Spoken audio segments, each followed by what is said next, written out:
Hello, Pisces. Mid-July. Mid-month, July 2024. Ano pa nga bang parating sa inyo? Anong ganap? Anong mensaheng gabay ang kailangan yung marinig para dito sa ilang natitirang araw o linggo ng Hulyo? Kuha lang po tayo ng ilang messages para sa inyo. Mensaheng gabay lamang po. Pisces, anong maiwan natin sa taong ito na nakikinig ngayon? Message? Pisces. Message natin para sa kanila. Mensaheng gabay lamang po. Pisces. Okay, cut natin ito this time into 3. Pisces. Kunin natin ang nasa unahan. Pisces. Unang umangat dito para sa akin. Meron ba kayo ilang plans? 7 of Pentacles, the World, Reverse.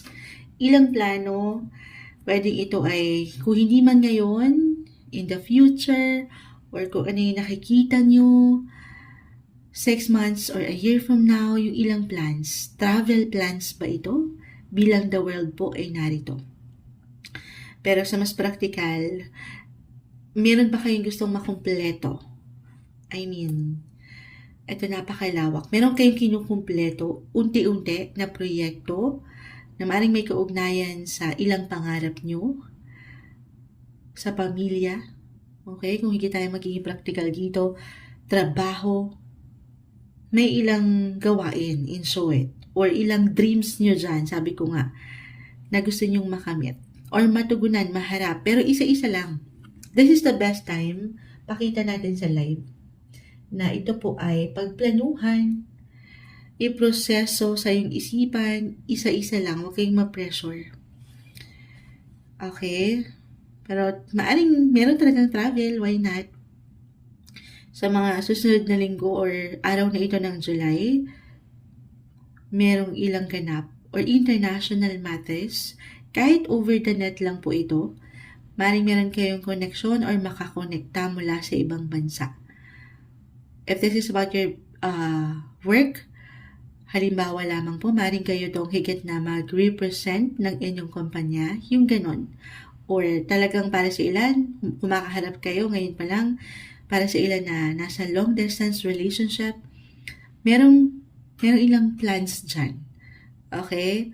Ilang, sa true lang, ilang kailangan yung kaharapin na para meron kayong pupunan na ilang kakulangan. Maybe this is a reminder to connect, communicate, compromise with your person, with your partner, or dito sa ilang tao, lalo pa nga po if ever mag-apply na kayo tong nasa ibang lugar or nasa ibang bansa. Okay, yun lang naman. Pero meron tayo dito nakikita harmony. I mean, may pagkakasundo kung pahihintulutan nyo lamang. Okay? Other messages. So, andito yung pagiging busy po and productive pa rin pagdating sa buhay, life in general, trabaho. Ayan. Na parang hanggang pagpaplano na lang muna itong ilang travel. For some of you, tayo po ay general reading. Just only take what resonate. Kumbaga, hindi sa babaliwalain nyo itong mga pangarap nyo na mapuntahan or matugunan, mapagbigyan, pero sa mas practical tayo. As a Pisces, madiskarte kayo. Mapamaraan. So, maaring dito muna sa alam nyong kailangan. Ipagsasantabi na lang muna yung mga kailangan nyong bilhin, yung mga skincare, gano'n. Ano daw, Munsha? Ba't pumasok yung skincare? Hindi, yung mga nais nyong bilhin. Kumbaga, wants versus needs lang ito. Practical lang. Okay, lalo pa sa hirap ng ating buhay ngayon. Other messages, ang daming nais iparating ng cards. Completion, merong makukumpleto. Unti-unti, ulitin ko. Okay? Kaya naman minsan, pagkakatiwalaan nyo lang, patuloy nyo lang pagkatiwalaan ng inyong sarili. Pag-aaral pa to, halimbawa, may pagsusunog ng kilay tayo nakikita dito, hindi nagiging madali, wala namang madali. Pero, as long as andito yung pagkapit nyo, paglaban nyo, pakikibaka nyo, buhay, trabaho, pag-aaral, makukumpleto niya yan. Makapagtatapos, matatapos yan. Okay? Mapupunan yung ilang kakulangan. At yan, syempre pa, yung result, it will be depends na, guys, sa kung paano nyo nilagyan ng effort, ng action, nung plano, sabi ko nga, para sigurado, unti-unti. Pero walang imposible na magkatotoo, anuman ang inyong pangarap or goal.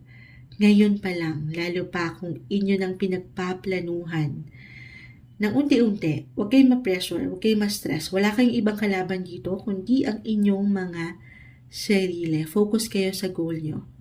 Okay? At walang imposible, lalo't kayo'y mga madidiskarte. Ayan. Other messages. Ang daming naisiparating ng baraha. Okay, why I'm getting a message? 7. 7 kasi ito, tapos the world. Napakalawak ng usaping relasyon. Maaring merong, sabi ko nga, reconnection, reconciliation, may pag-ayos, or reunion for some of you. Maaring ito may kaugnayan, sabi ko, sa pamilya or katrabaho, ilang kaibigan na hindi nyo na nakikita. Ayan. Maaring isang paalala lang to na magsaya. Mula dito sa ilang ganap mo sa buhay na hindi madali. Pero patuloy mong pinanghahawakan at kinakaya. Lalo pa pagdating sa pera at trabaho na hindi ganun. Alam niyo yon, sa ating buhay, meron tayo, lalo pa kung meron kayo ilang pasan-pasan dyan, na ilang gampanin. Pero, this is something na patuloy mo naman, hanggat andito yung focus nyo, ulitin ko unti-unti, mapupunan po ang ilang kakulangan. Pero magsaya daw, okay? Connect. Maring makatulong. Maring makatulong yung pagiging nyo, bukas nyo sa ilang sitwasyon. Kumbaga, use your voice din, have fun, enjoy, deserve ang magpahinga, mag-relax sa paraan nyo, okay? Kasi iba-iba tayo dyan. Saan ba kayo? Tanungin nyo rin ang inyong mga sarili, saan ba or kanino ba kayo lumalakas? Ayan, may hugot. Parang kanino ba kayo bumabangon? Yung ganun. Tuloy lang. Okay? Hindi madali, pero merong something beauty dito. May magandang patutunguhan. Ano man ang inyong pinaglalaban or patuloy na binibigyan ng tuon, ng extra attention, yan po ay hindi nababaliwala. Take it easy, take everything one day, one step at a time. Patungo ka doon. Hindi imposible. Walang imposible sa'yo, Pisces. Positive lang daw. Okay, para sa inyo, ngayong mid-July, mid-month of July 2024, Pisces.